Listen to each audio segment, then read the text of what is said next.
Modern life. Between careers, kids, and health, it can be mayhem. That's why we're here.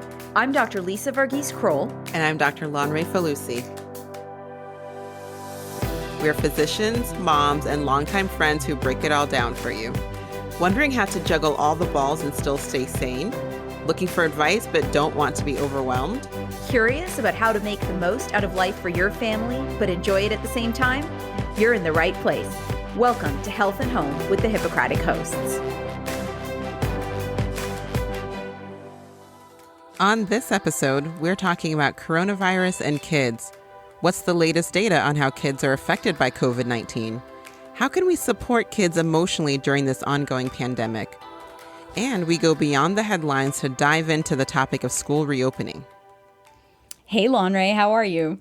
Hi, Lisa. I'm doing okay. Trying to keep up with all the new data and recommendations for COVID and kids, right?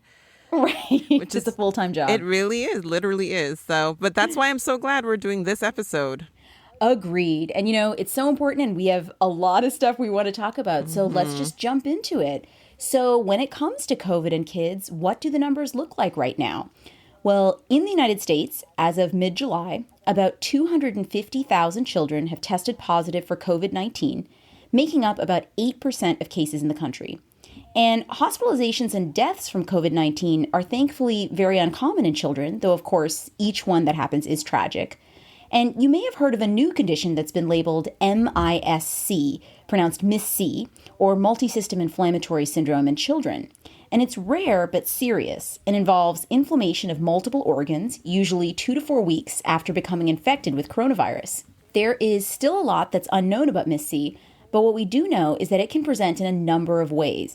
So if you are concerned about any symptoms that you're seeing in your child, then certainly call your child's doctor for guidance. Now, so far, there have been about 350 cases diagnosed in the U.S. So the bottom line with the numbers is this. Every positive test in a child is stressful for the family, and every city or state is different. But thankfully, we're not seeing nearly the same severity in children as we are in adults. So then, Lanre, as a pediatrician, what are you telling your patients and parents about the risk of kids spreading the virus? Because if kids tend not to have severe illness, then they might be doing things like spending time with grandparents or with other kids without realizing that they are COVID positive and spreading the virus. Right. So, that concern is understandable. But the good thing is that the data that we have from the U.S. and other countries is showing us that kids, especially young kids under age 10, are not spreading it to adults or to other kids with the high frequency as we see between adults, for example. So, of course, this is not to say that we should just throw caution to the wind with our kids. If we really want to reduce spread and minimize risks for everyone, then we should follow those same recommendations that we shared back in episode 2 and are still important today. Kids 2 years old and older should wear a mask. Everyone should practice physical distancing, stay away from crowded areas, sanitize your hands often, and keep showing your kids how to do that as well. Right. And if you or your child is sick, then certainly stay home to avoid infecting others. But of course, any parent or aunt or uncle or grandparent knows that the effects of COVID-19 in kids aren't just confined to hospitalizations or infection risk, right? I know Right. I've been seeing more and more kids and teens who are experiencing signs of anxiety and depression or becoming more withdrawn or even having suicidal thoughts. Young kids are struggling to understand why things are so different. And then older kids have missed some major milestones like graduations or, they may have seen their parents lose their jobs or become sick themselves. It's so true. The mental health effects of this pandemic on children cannot be overstated. Right. Because, structure is part of what helps kids feel safe. So if they know that meals and play and socializing all happen at certain times of the day, then they're less anxious. And they also need stable relationships with adults and friendships with their peers and the services and education that schools provide. But when those typical supports are suddenly gone, it's devastating for kids. And this even includes safety structures, things like child abuse reporting. A number of states have reported a steep drop in the number of child abuse cases being reported, but that's actually not reassuring because in many of those places, the severity of children's injuries has risen secondary to physical abuse. So that means that the teachers, pediatricians, counselors, and others who are trained to spot the red flags and report signs of abuse are no longer in kids' daily lives. So this abuse can kind of continue unchecked. And the cases that eventually come to medical attention are often so much more serious because the cues were harder to pick up on a telehealth visit or on video with distance learning.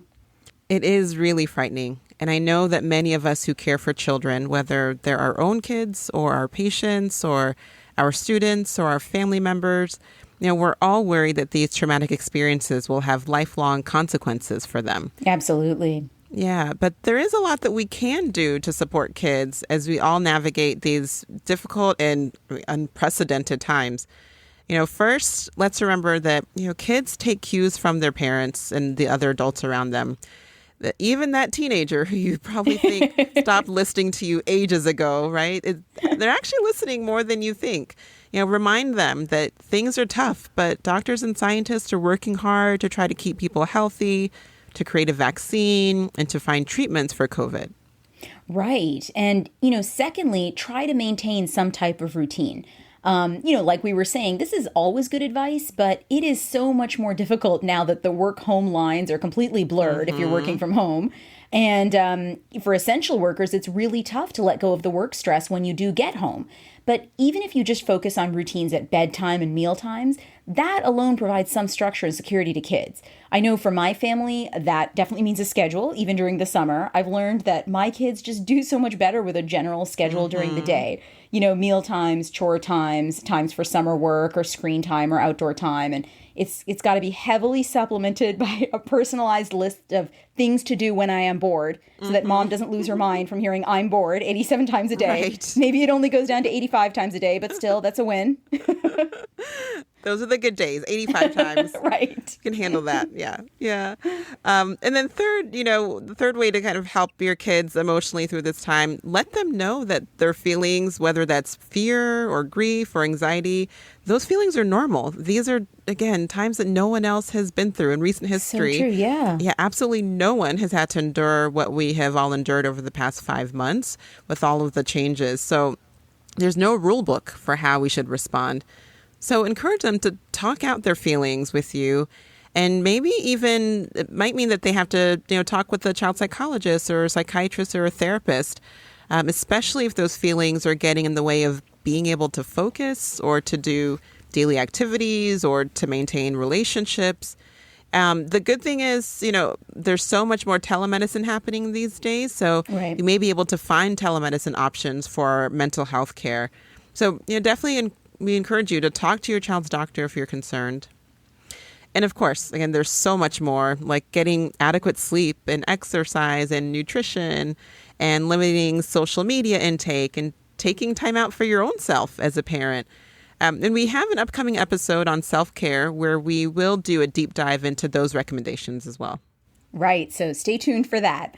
But, the primary topic that comes to mind when we talk about kids and COVID has to be school reopening. Yes. It's such a complex discussion because there are many factors that people are concerned about on both sides of the debate.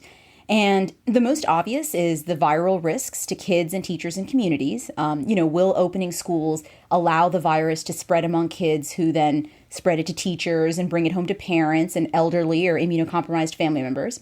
Particularly because this virus is so infectious, this is a legitimate question.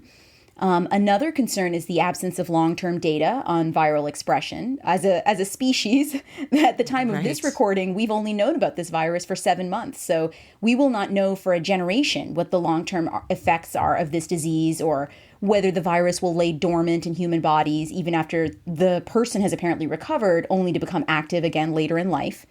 And there are also valid concerns about the adequacy of school ventilation, since many school buildings are older, and the ability to fully deep clean the school environment if that task falls to teachers, who we know are already stretched thin.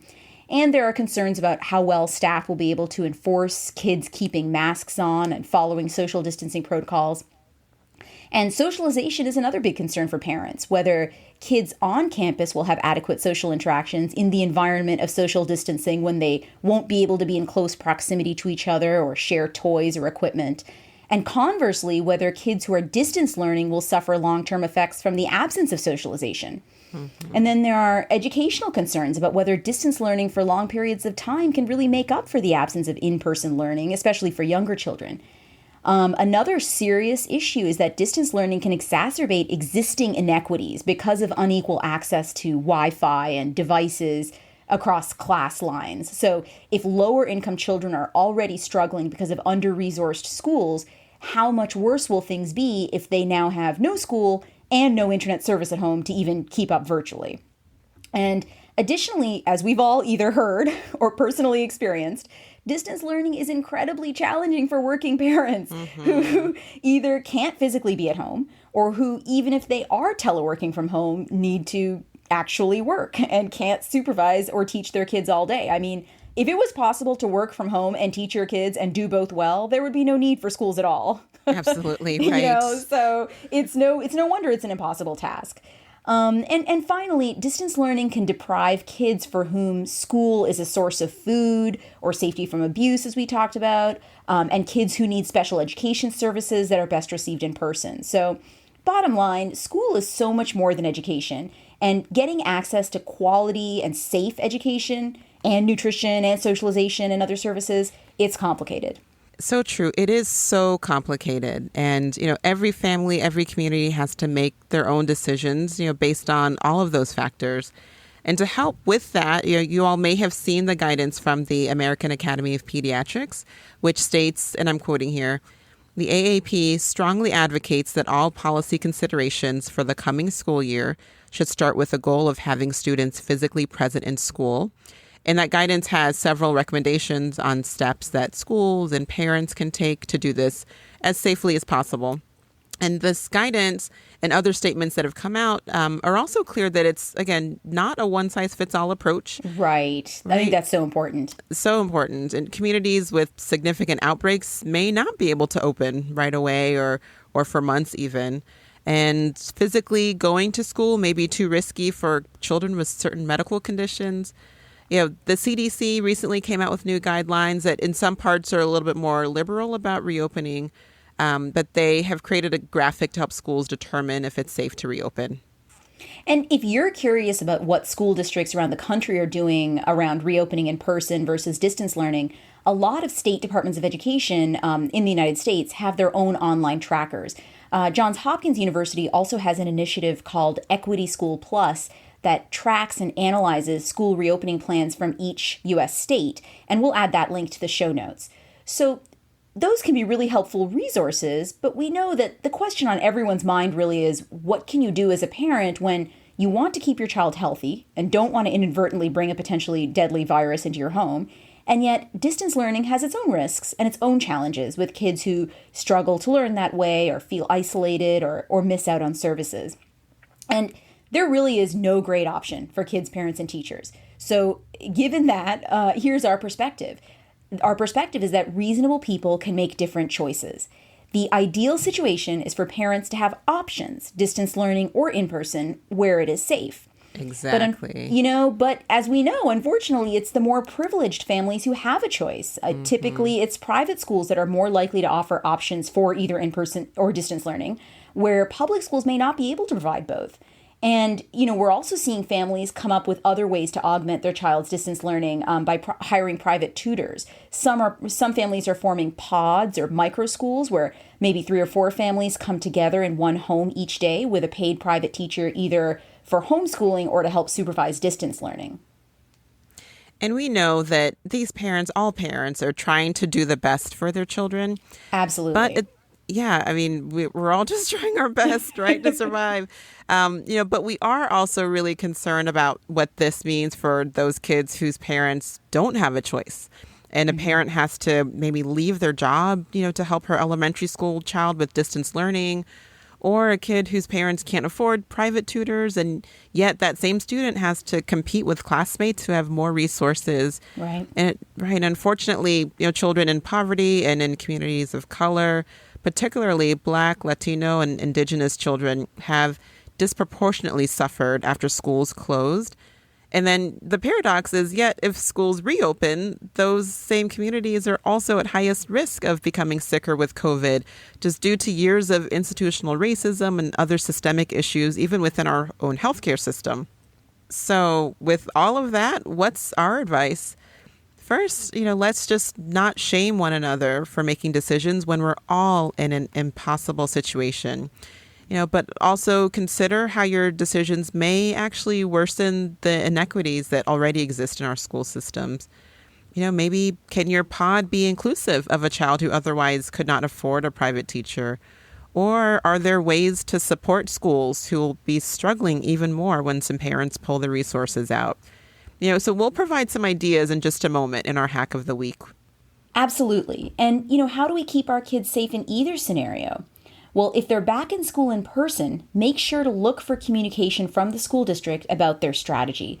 The reality is that even in-person schools should not look like the old normal. You should expect to see the schools share their plans for things like 1, mandates for face coverings for everyone in the school building. 2, how they plan to physically distance kids. Are they using staggered schedules, keeping desks at least 3 to 6 feet apart, eating lunch in the classroom? 3, what the plan is for ventilation. Is it an older building that needs upgrades? Can they keep windows and doors open? And 4, how detailed is the sanitation plan to ensure that surfaces are actually cleaned several times a day? And another thing that we have not seen discussed enough is, what is the plan if there's a COVID positive case in your child's classroom or in another part of the school? At what point do you as a parent need to have a backup plan if your child has to isolate for 10 to 14 days or if the entire school ends up switching completely to distance learning? Right. Great questions. And those are also good things to consider if you're creating a pod with a private teacher or a co-op where maybe the parents are sharing the responsibilities for teaching and supervision. Are all of the families committed to wearing masks and physical distancing and hand hygiene? Exactly. I think it's so easy to forget that if we're thinking about microschooling or our own little bubble, that those things are just as important to hash out ahead of time as if, you were going to regular school. And, try to come to decisions. If that is the path you'll be pursuing, try to come to decisions about how small you'll keep your circle. For example, will everyone involved agree to not attend large gatherings on the weekends in order to reduce the risk of bringing COVID into the pod or microschool or co-op? And if you want to pursue a pod or a microschool, make sure that you check out the legal requirements for that kind of learning in your jurisdiction first. Right. And if your child is in a school with full distance learning or a hybrid model where they're part in school and part online, you'll want to know what the expectations are for your child to join the classes live versus being able to follow along with a recording at a later time. What supports are available through the school if your child struggles. And that's always good to know before you might need it.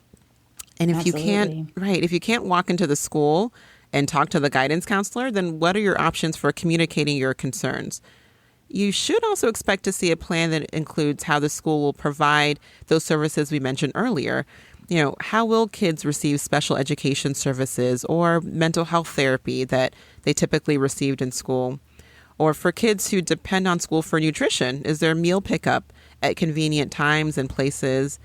And even if your children don't use those services, we can all support one another in this by asking those questions of our schools and expecting to get some reasonable responses.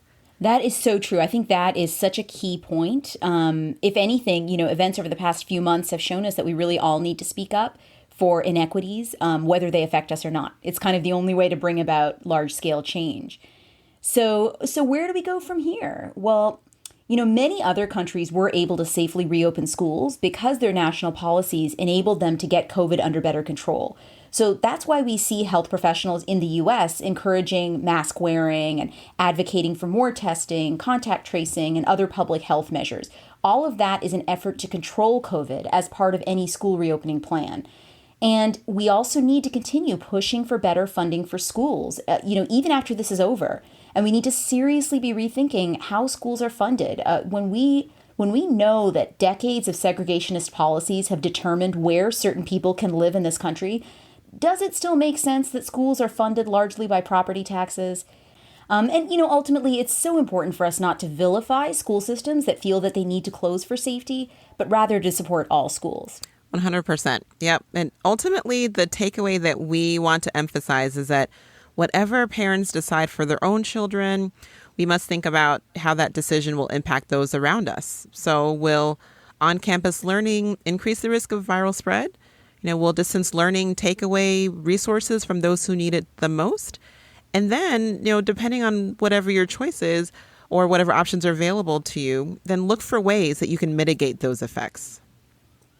So true. And that is really a good segue to our Physician Mom Life Hack of the Week, because this hack is less about how to make something easier in your own life, but more on how we can make things easier for the kids and communities around us. Now, a lot of people are asking how they can support schools in under-resourced communities who will need support even with distance learning.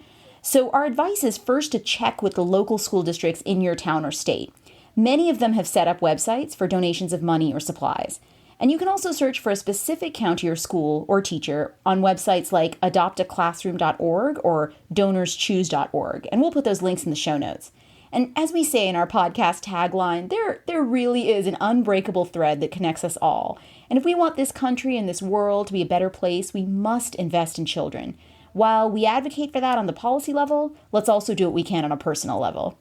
Exactly. There is that unbreakable thread. And, what affects one child really affects all of us as we think about the future of our country and our world. So with that, thank you all for listening. Just a friendly reminder, you can follow us on Facebook, Instagram, and Twitter. We'd love if you would review us on Apple Podcasts. And if you like what you hear, we would be forever grateful if you share it with a friend or two. Yes, we would. Thanks, everyone. Talk to you soon. Thanks for listening to Health at Home with the Hippocratic hosts. Remember that all views expressed here are our own, not our employers, and all content is for informational purposes only and should not be construed as medical advice, nor the establishment of a doctor-patient relationship. Always consult your own physician or healthcare team for any medical issues. If you enjoyed this episode, please rate us, subscribe, and tell a friend. And check out our website at www.hippocratichosts.com for show notes on this and all our episodes. Can't wait to chat with you next time.